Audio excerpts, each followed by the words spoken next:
My very first trip to England was in July of '97, and it was Sherry Adamek's last trip to England, and Dr. Greer and I were there, and approximately a dozen other people. But anyway, we had just been there a couple of days, say, and Dr. Greer and Sherry were tired, and they had decided to go do some laser work. That was when they both had cancer. Dr. Greer had a melanoma removed and was getting another one, and Sherry had cancer at that time as well. So they were in Dr. Greer's room in this big manor house where we were staying, but we hadn't been there that long, and I didn't really have a total idea of whose room was where in this house or anything. But before they retired for that evening, Dr. Greer had told me specifically he had felt something would happen around 10:30 in the evening or shortly thereafter, so we needed to be out doing our field work by 10:30. And the sun doesn't really go down in England till close to 10:30. So we did get out there. I made really sure that we got out there by 10:30, and we were doing our field work in the backyard of this big manor house.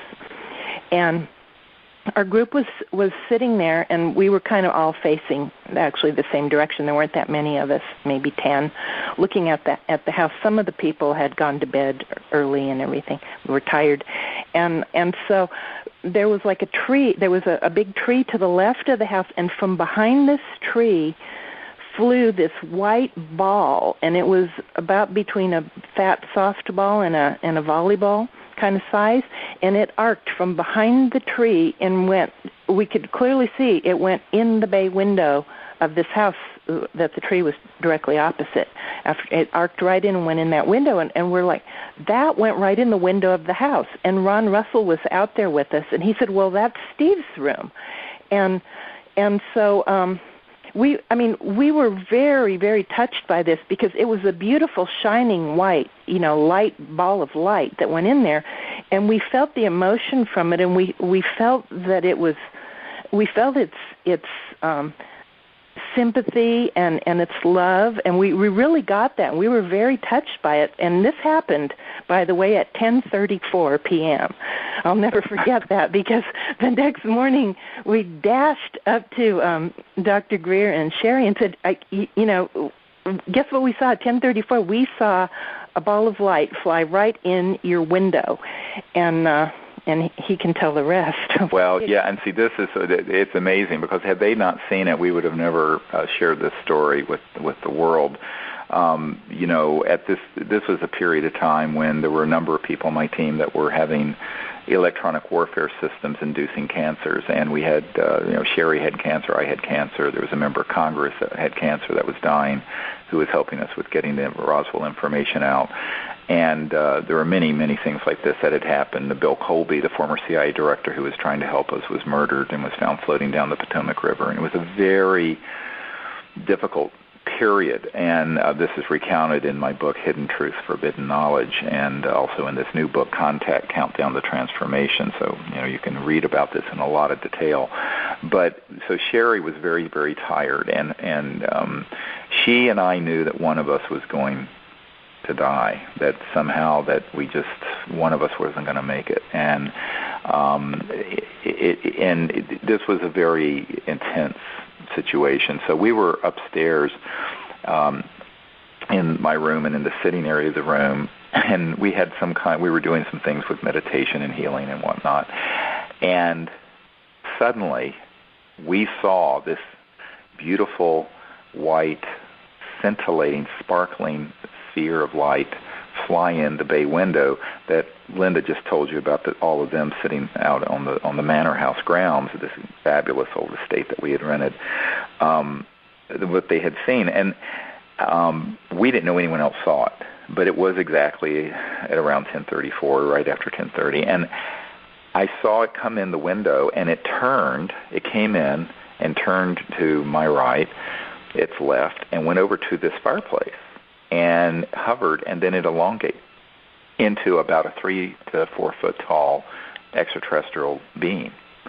And the lights were all on in the room. I mean, it was visible absolutely with the naked eye. And Sherry was looking down. She had some kind of a laser thing she was doing for some treatments. And I said, Sherry, look, we've never been visited. And she looked over, and here is this ET being who was telepathically and mentally radiating gratitude for the work we were doing and tremendous honoring of the project and a lot of sympathy. It was very emotional.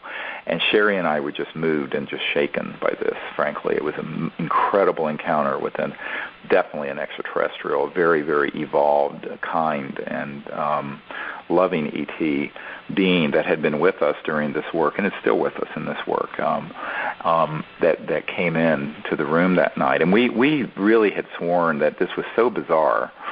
Who would believe that this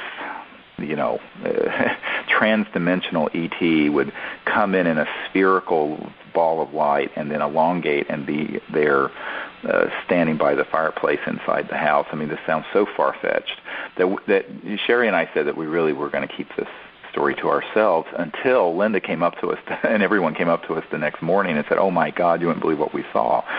So then, of course, we told them the rest of this story about this, that this was actually an ET. And it's interesting because we're sort of making full circle because this is 1997.